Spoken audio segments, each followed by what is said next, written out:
우리는 10월 9일을 한글날로 기념하는데요.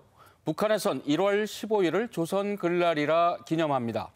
우리는 세종대왕께서 훈민정음을 반포한 때를 기념일로 삼았는데 북한에선 창제한 때를 기념일로 정했습니다.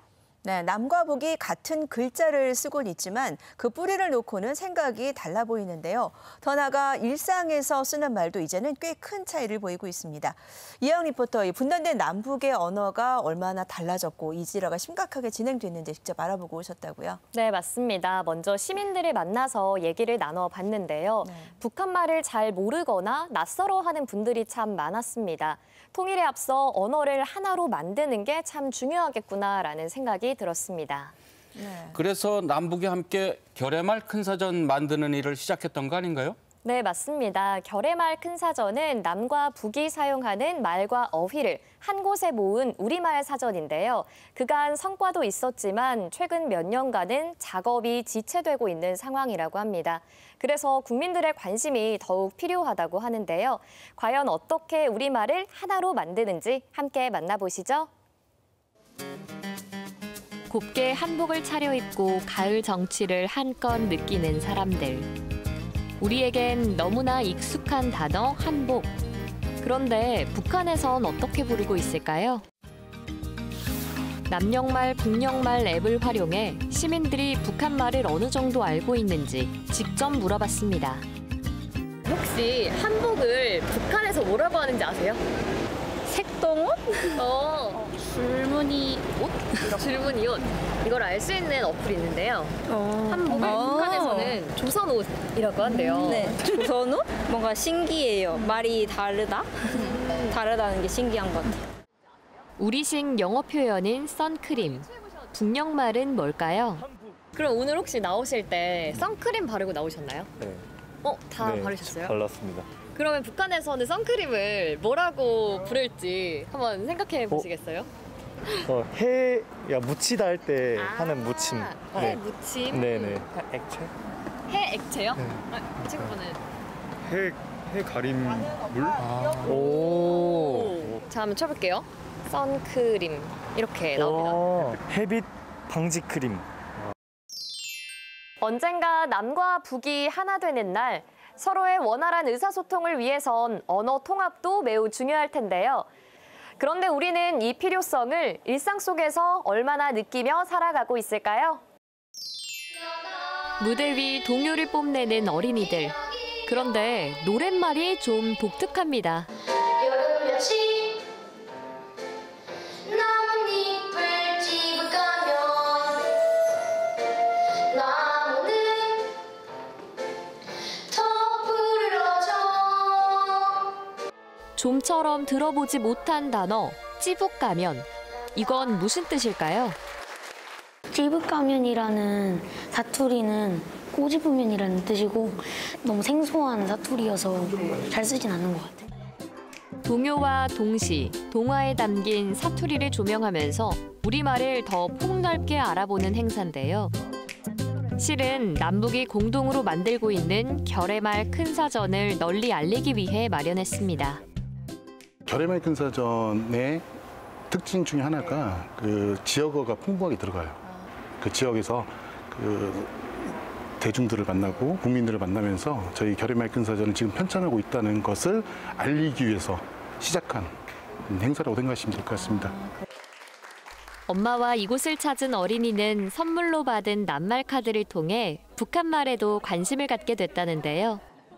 절친을 짝친이라고 하는 것 같아가지고 막 갑자기 통일해가지고 만나면은 여기 북한 애들이랑 말이 너무 안 통할 것 같아가지고 이 카드를 보면서 얘기해도 좋을 것 같아요. 맛깔스러운 사투리를 통해 알아본 우리말. 결의말 큰사전을 통해서는 북한말도 함께 살펴볼 수 있다는데요. 그렇다면 이 사전은 어떤 과정을 통해 어떻게 만들어지고 있을까요? 이게 조선말 대사전입니다. 우리의 그 표준 국어 대사전에 해당하는 북한의 사전입니다. 우리의 자음은 시옷, 이응, 지읒 순서라면 북한은 이응을 맨 뒤에 배치했고 쌍자음의 경우도 모두 묶어서 순서를 뒤로 했다는 특징이 있는데요. 결의말 큰사전은 이런 차이를 넘어 하나로 묶어내는 겁니다.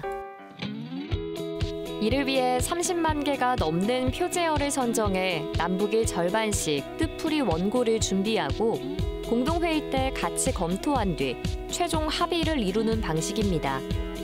2005년 남북 국어학자들이 모여 금강산에서 결성식을 한 뒤 지금까지 25차례 공동 편찬 회의를 열었습니다. 이 과정에서 분단의 간격을 다시 느꼈다는데요. 맥주는 남측에서 집필을 한 단어인데 이러한 술 이렇게 뜻풀이를 해갔어요. 근데 북측에서는 우리는 맥주를 술이라고 하지 않는다는 거예요. 그래서 우리는 평소에도 맥주는 술이 아니라 뭐 여성들도 많이 먹는다 뭐 이런 식으로 얘기를 한다고 하면서 한참 의견을 나누고 그러다가 결국은 이러이러한 알코올성 음료로 합의를 봤습니다. 이런 사회 문화적 차이도 언어에 고스란히 반영됩니다. 정년 퇴직과 연로 보장. 그 박순도 과장 농진 며칠 전에 연로 보장을 받았습니다. 그렇습니까? 계좌와 돈짜리. 이 구자라고 하는 일본말을 남북이 서로 다르게 다듬어요. 우리는 한자어인 계좌로 순화시켰고 북한에서는 돈짜리. 돈짜리로 이렇게 이제 순화시켜서 쓰고, 그래서 이제 우리는 계좌를 트다 그러잖아요. 그 사람들은 돈짜리를 안 치다 그래요. 왜냐하면 자리이기 때문에. 중국과 평양 등지를 오가며 공동 작업을 벌인 끝에 진척을 보였지만 남북 관계에 따라 부침을 겪다 보니 앞으로 갈 길도 만만치 않습니다. 남북이 합의한 원고가 12만 5천 개고 잔여 과제로 남아있는 원고 숫자가 18만 2천 개입니다. 안타깝게도 2015년 12월 회의를 마지막으로 공동 작업은 중단됐는데요. 저희가 작년부터 매월 북에 서신을 보내고 있습니다. 그러니까 언젠가는 북에서도 답장을 하리라 굳게 믿으며 매번 정기적으로 서신을 보내고 있습니다. 이번 한글날엔 국민의 관심을 모으기 위해 결의말 큰사전의 맛보기판을 내놨습니다. 이 사전에는 지금까지 결의말 큰사전 집필을 한 자료를 바탕으로 해서 청소년들이 남북의 언어 차이를 좀 더 쉽게 이해할 수 있는 그런 올림말들을 선정해서 쉽게 뜻풀이를 하여놓은 책인데요. 통일의 기반이 될 우리말의 언어 통합은 소걸음처럼 더디지만 거북이처럼 차근차근 나가고 있습니다. 하지만 시간이 지날수록 언어 이질화가 두드러진다는 걱정은 여전한데요. 그 격차를 어떻게 좁힐 수 있을까요? 남북 간의 말이 좀 차이는 있지만 이거는 별게 아니다.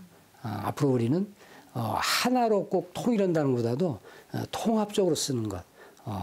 두 단어를 같이 써도 통합이 될 수가 있거든요. 우리가 같이 쓰면서 자연스럽게 하나가 될 수 있다는 걸 말씀드리고 싶습니다. 끊어진 기찻길을 잇듯 서로의 말을 잘 이해할 때 마음의 거리가 더 가까워질 수 있기에 남녘말, 북녘말이 공존하는 우리말 통합이 서둘러 재개되길 기대해 봅니다.